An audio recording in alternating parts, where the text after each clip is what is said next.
Okay, so I'm not going to spend any time on this. You guys know us. We study, we give you your voting reports, but we also study the campus conditions for making political engagement and learning about democracy more salient. So next slide. One of the things that I hope everybody will think about is, why are we doing this? We're not doing this to get out the vote. We're not doing this to increase voting rates. We're actually doing this because our democracy is under siege, or at least in question. And it's really important to have a sort of horizon. Where are we steering this ship? What do we want for democracy? And that's important for an office like ours.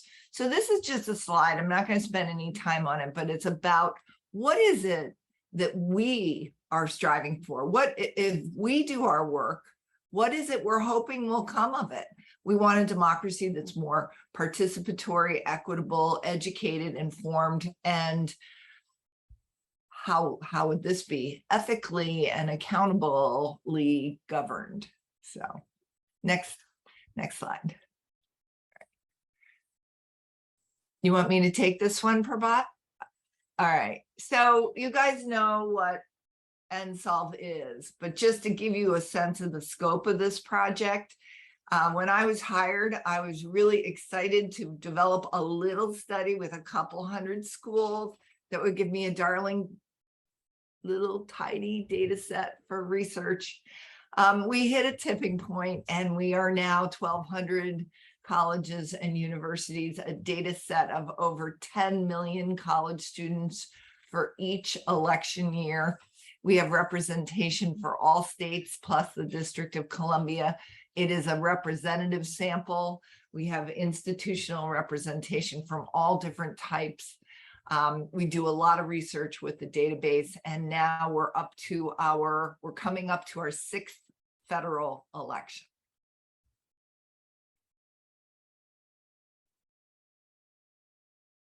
So I'll quickly go into how this sort of comes together. As Nancy mentioned, it's not a tidy data set. It's a humongous data set for around 50 million college students over the course of around 5 federal elections at this point, from across the country, from 1,100 plus colleges and universities.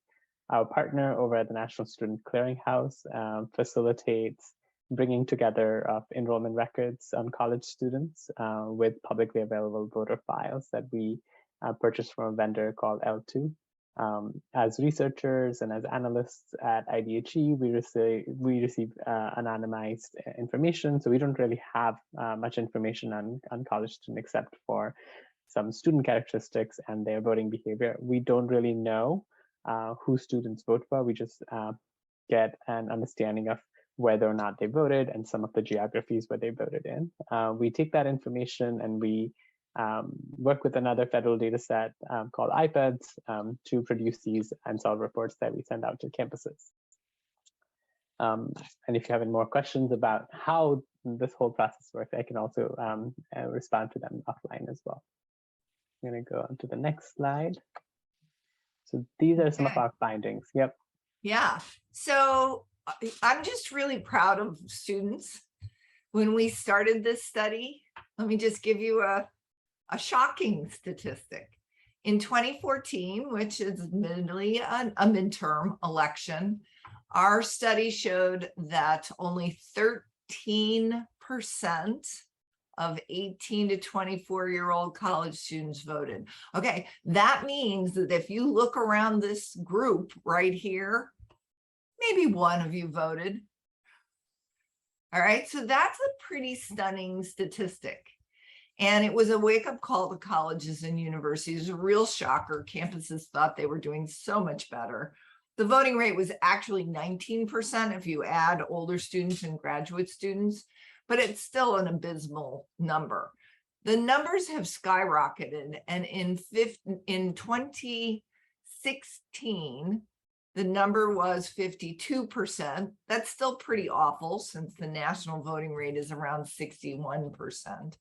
And then look at what happened in 2020, 66% voting rate. Now, that is only 1 percentage point off from the national average for all Americans. And considering the predominance of youth in college, that is a stunning number. And I credit you all for doing that. This success belongs to students. We gave you the data to put the fear in your eyes, and you ran with it. So that was great. There's one number on here I want everybody to pay attention to. And that is, see the registration, actually 2 numbers. See how the registration rate is 76% in 2016 and 2020, it's 83%. So that's a decent jump. That's, that's 6 percentage points. That's great. But here's the thing, all this emphasis on registering voters, you're already registered. And that was the problem, is all the emphasis was on all we have to do is register voters and we're done. No, that's not true. If only half of your students who are registered actually turn out to vote, you're gonna have really low numbers. And in midterms, less than half typically show up after they're registered. This was a really exciting number, what we call our yield rate, 80%. In 2016, in 2020, up significantly from 2016. But wow, watch this number. Make sure your students know how to carry through and act on their registration.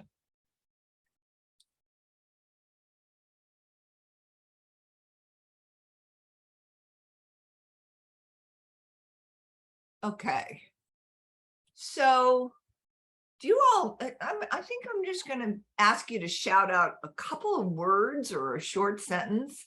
Why do you think there was such a big jump in 2020? Because my next question is going to be, are those conditions still here for 2022? So why was there a big jump? Because it was a presidential election year. Yeah, but if you notice the numbers from the last slide, the presidential election was only 52% in 2016. So we had a 14 percentage point jump. And that's really interesting because in public life, the jump was only 6 percentage points. So something was going on college campuses that was not going on out in the public. But I definitely think a presidential election makes a very big difference. It's much higher, but the bounce was way higher than it might have otherwise been. Oh, somebody said vote by mail. Absolutely. And all the publicity around it. Black Lives Matter movement. Absolutely. COVID safety. Yeah, that's right.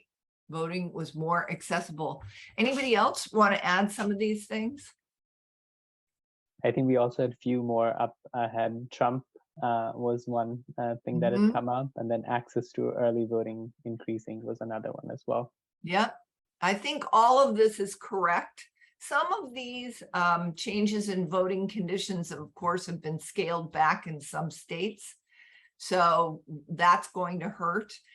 In addition to Black Lives Matter, which I think really catalyzed particularly youth engagement, I think there was other issue activism. Activists vote at twice the rate of non-activists. Okay, so I'll say that again. Activists vote at twice the rate. So that should tell you something. That should give you something about increasing your voting rates on campuses. And that is start talking about things that your peers want to talk about. We also think that it was Trump. We think that there was a backlash against his administration and policies and him. But we also think there was a backlash against the backlash. And it's a very powerful force. And then the other thing that we think happened is that faculty, institutions, different stakeholders on campuses stepped up their efforts.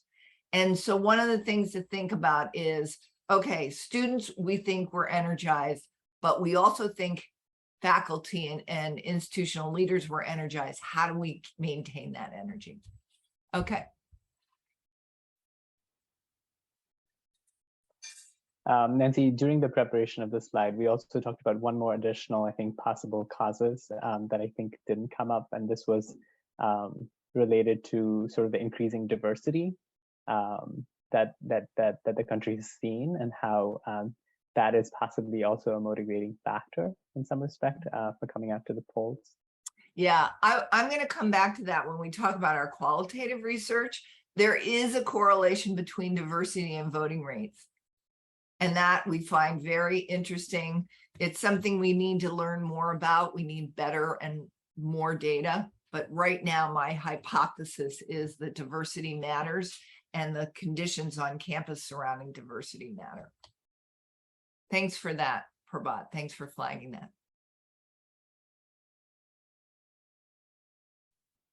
Nancy, can I ask you a question? You often say, I'll come on the video in a moment, but you often say that, to your prior point about that the students are already registered. I hear you say this a lot, that they're actually registered through the pre-registration process and through the, NVRA process, et cetera.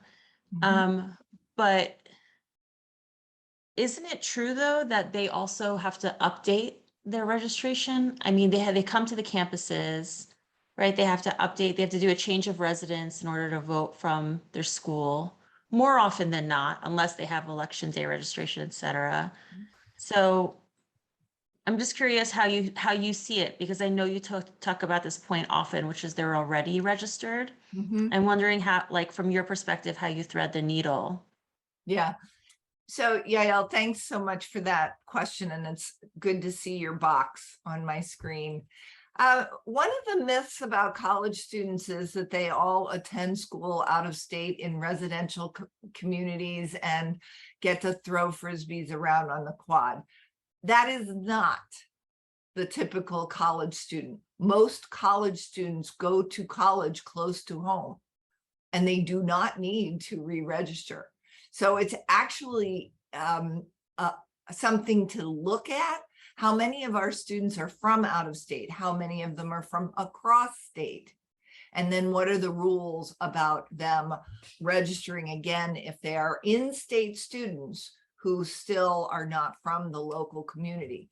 They also have the right legally to choose where they vote, whether it's back in where they originally registered, or which would probably be their hometown, or it's near campus. Our data suggests that voting rates are higher if you vote physically nearby, okay? And that's been a long-term thing that actually fell apart a little in 2020. So it's another data point that we're watching, but it is true that convenience plays a role. So being social plays a role, going to the polls together and making it a social act. These are important things that if your students are filling out forms and mailing them into a faraway distance, they're less inclined to do that. With the publicity and the accessibility of mail-in voting from 2020, that distinction broke down quite a bit. But we're eager to see what comes when that distinction is no longer physically, physical distancing is no longer necessary. So yes, if you've got a lot of out of state or out of town students, re-register them locally because they're more likely to vote. But it is still the fact that they are registered when they come to college at pretty high rates. And that just enables them to vote back in their hometown. So they need the mechanisms to do that. Does that clarify, Yael? Yeah, I think so. Like when I think of, I actually think it's a really interesting area that we should like look at the data on, because, for example, even if we're not talking about out of state students, if they move in state, every state has a different election administration process. And sometimes, my understanding is that they would still need to re-register more often than not in order to vote from their new college town. But I do think that it's an open question because we can examine it and look at it, and try to understand it better. Even if they're going to a community college, if they move they still need to re-register depending on if it's an move within the county or out of the county. So I don't know, I'm curious. I'd be curious to learn more about it because then I want, I think Yeah. that would be a fun project to look at how the numbers track. But you're spot on with regard to the VBM, that they're still able to vote by mail, at least if they choose to, from their original address. Yeah, all good points. Everything, some of these things we can answer with our data. But I want to make sure that we get to how to use these NSLVE reports, which is the topic. And so I'm going to kick it back to Prabhat. But I think you've raised a really good point, and we're very happy to work on that with you and get more out about that. And we've also looked at mobility of students in terms of election to election cycle. So, for example, between presidential and midterm election, the chance of students re-registering is much lower versus between presidential to presidential, mainly because of the time that has elapsed between elections. And because of the fact that we're moving from a presidential to a midterm election, the emphasis on registration just has a different flavor is also what I think we have found when we looked at the registration history data as well. So we can definitely. Well, and Prabhat's done a really cool registration timeline. That's an interactive tool. It's a tool on our website. And you can see that it is actually best to register students closer to the election because they keep their momentum. But it's a cool tool. Check it out. So sort of like kind of moving a couple of like several feet down from this national picture that we have been talking about to actually a local context. So that's one of the strengths of our NSLVE report is that we're able to give a local picture to colleges and universities in terms of in terms of their spheres of influence and where they work. Although the report consists of data from all across the country, I think these reports provide campuses a unique view to how their students are mobilizing, how their students are turning out. So these NSLVE reports that land in inboxes are these multi-pages reports that bring together student characteristics and provide you an insight on student voting by those characteristics. I'll quickly go into sort of some of the key metrics that we share here. This is a page where we brought together those three metrics that Nancy had mentioned earlier on registration, voting, and yield. So that's the voting rate of registered students. We think of these metrics as moment-specific metrics. So as students are actually mobilized, they are motivated to actually turn out to vote on election. They go through different moments and different phases. Like one of them is obviously the act of registering, and the registration metric on your campus captures that moment, captures that act, and gives you an indication of how students are doing in terms of registration. So the bars here give you a longitudinal picture of that registration over past elections and how that stacks up against the national picture, which is given by these diamonds that you see in the chart. The next step, next moment in this arc of turning out to vote is those registered students, whether or not they actually are mobilized and they end up voting on election day. So that's the voting rate of registered students, the yield rate, as we were saying earlier.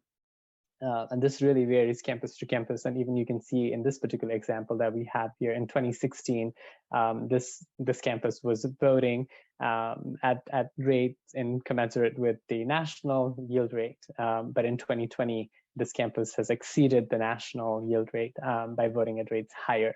So you are also able to assess with respect to the national picture, how do these how do actually yield rates stack up as well.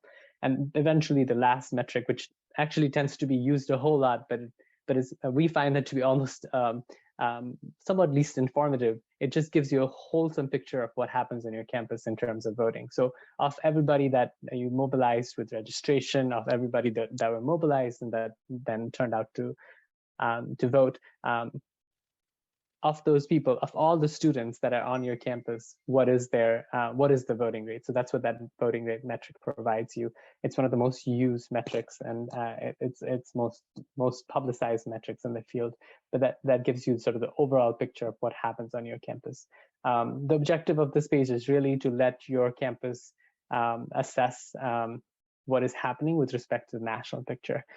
We provide further pages in the report where you can see the same information slightly disaggregated or a little bit more granular by institution type. So that's another level that the campuses can compare themselves to. We also have some data tools that we have produced where you can get a more specific picture, like with respect to geography or state. How do your campuses stack up as well is another way to also look at this data.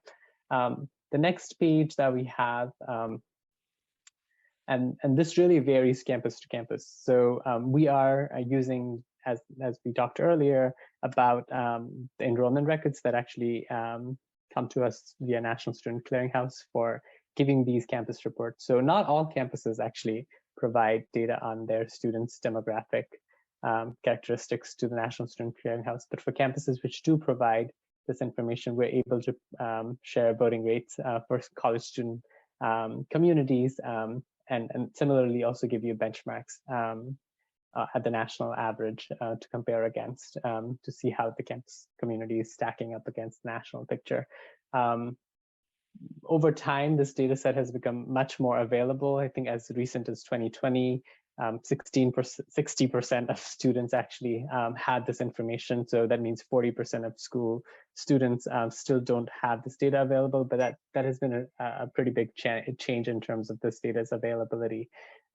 This also means that you're actually able to tackle questions about student voting equity, and actually to see how students turn out based on their race and ethnicity as well. So it also spurs a lot more conversation around student voting equity on campus. So for those who share this data, really, really appreciate this data. I think this is a very powerful tool. And for those who don't, I think pushing and working with your campuses, data stewards who are usually in the registrar's offices or institutional research offices, I think is a step that would really benefit this conversation, as well as to be able to use this data more nationally across the board. Another information that I think is sort of dependent on where you are as an institution is the vote method. And this is really kind of connecting back to the VVM conversation earlier and early vote conversation earlier. So we provide this data for the entire campus in this page. So what you're seeing is of all your students, how do they vote in terms of vote method? Unfortunately, not all states actually release this data. There's a sort of a patchwork in some respect of states that actually publicly release this data. So we provide this data for a certain number of states that release this information. And you're able to see this picture. So there's this vote method unknown category that tends to be a lot for some campuses. What we are hoping you could sort of use this data to understand the trend in many cases. So if as of recent, your states have allowed early voting and its impact, I think this page can allow you to kind of see that impact a little bit in sort of quantitative terms, in terms of student participation. So this is a very powerful page, but it is very dependent on whether or not the states where your students actually turn out to vote or cast their ballot share this information. There's another way to also cut this data that we can provide where we can look at specific geography. So right now, this is a national picture that you're getting for students all across the country and how they vote. We can also look at by states, like which campuses, the state that the campuses are located in, and certain geographies as well. This is currently what is provided in the NSLVE report. Another student characteristics that I think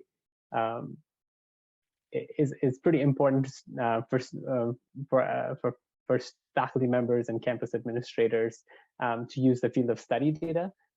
This information on students mainly is relevant because college students tend to use their academic associations as a pretty important network for connecting with each other, and sort of like living in a community and learning in a community. So those network factors tend to play a pretty important role, I think, in students' motivation to turn out. So in the campus reports, we also provide voting rate broken down by fields of study for campus administrators and folks like you to be able to see who amongst your students are more motivated to turn out versus who are sort of lagging behind. So the question of equity also comes up over here. And we've oftentimes worked with disciplinary clubs and associations, depending on the campuses, to use this data, and in some cases even go up to faculty members to highlight the need to focus on the specific data page that we share in the national report. I think that I'm going to hand now the baton back to Nancy. I think we're sort of doing a little bit more interactive kind of questioning with you all to sort of think a little bit outside of the box with us. And sort of share some of the ways in which you've used these NSLVE report, and what has been a strategy on your campus while using these reports that have really worked. I think that's one of the questions. So some of the gaps that I think we had talked about in terms of student voting by race and ethnicity or field of study, if you've seen those gaps in your campus reports, how have you gone about closing those gaps? I think we're also interested in hearing that. And based on these sort of approaches to using NSLVE reports, what sort of new for 2020, and what do you anticipate, as well as what do you expect from us that could be further pieces of information that could enable you to use our reports further? So we kind of wanted to hear your thoughts a little bit more here.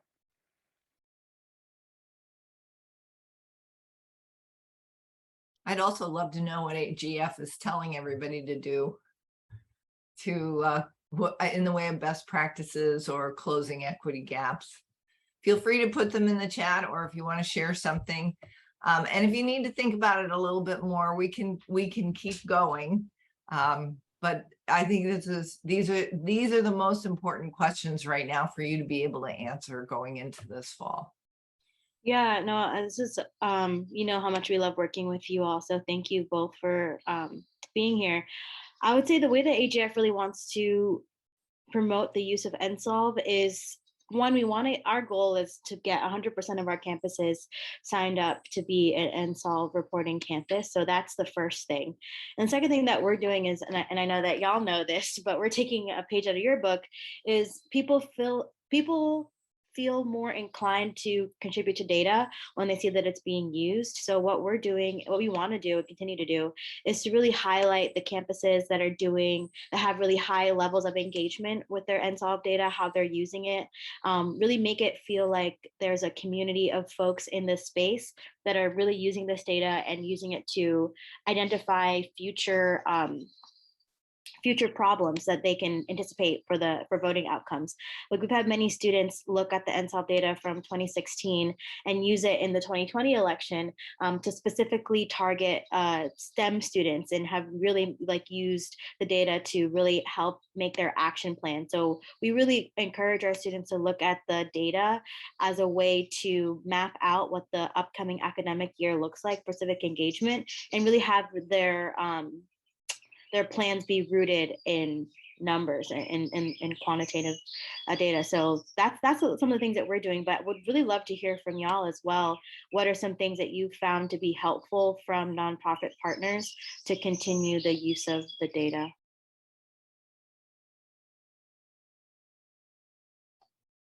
Oh, Nancy, Because this is such a short period of time, I think we should move on, but I am very interested in what you all are doing. I think there is wisdom in groups.